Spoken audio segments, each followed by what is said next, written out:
हाल ही में रूस ने अपनी परमाणु मिसाइलों का जमीन, आसमान और समुद्र से परीक्षण किया था और रूस के इन न्यूक्लियर टेस्ट से लग रहा था कि वो अब यूक्रेन में अमेरिका पर लगाम कसने के लिए परमाणु बम तक इस्तेमाल कर सकता है।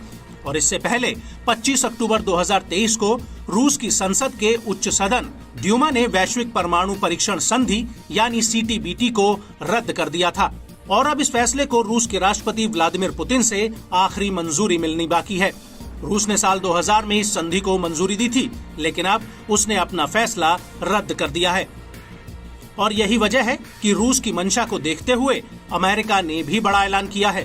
दरअसल अमेरिकी रक्षा मंत्रालय यानी पेंटागन ने ऐलान किया है कि अमेरिका न्यूक्लियर ग्रेविटी बम B6113 को बनाने जा रहा है।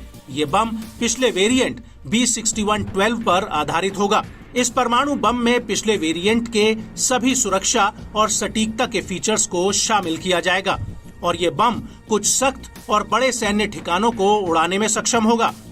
पेंटागन का कहना है कि परमाणु बम की मूलभूत भूमिका है अमेरिका या उसके सहयोगियों और साझीदारों के खिलाफ किसी भी तरह के परमाणु हमले को रोकना।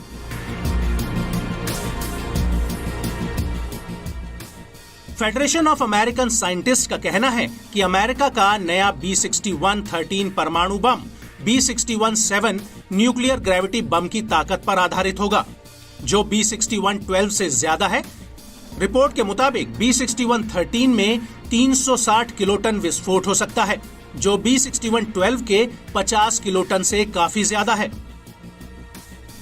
इसको लेकर फेडरेशन ऑफ अमेरिकन साइंटिस्ट का कहना है कि अमेरिका B6113 परमाणु बम का इस्तेमाल सिर्फ अपनी सेना के लिए करेगा।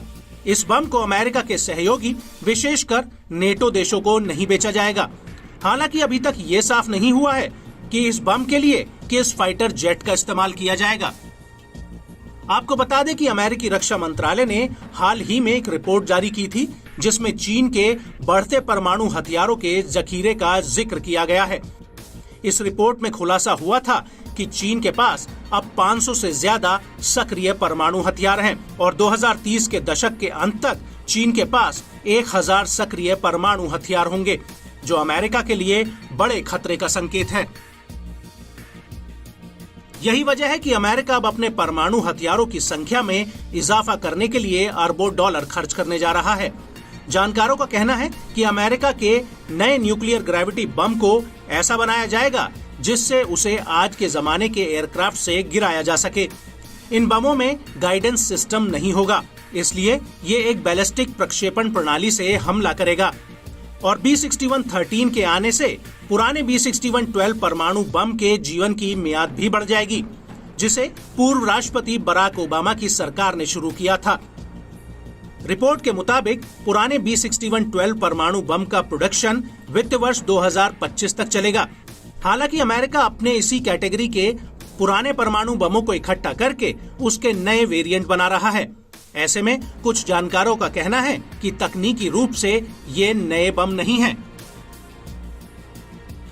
लेकिन इस बम को इस तरह से बनाया जा रहा है ताकि ये जमीन के भीतर बने सैन्य ठिकानों को भी तबाह कर सके, क्योंकि चीन, रूस और उत्तर कोरिया जैसे देश अब जमीन के भीतर अपने परमाणु हथियारों के अड्डे बना रहे हैं, जो अमेरिका के लिए एक बड़ी चिंता की बात है।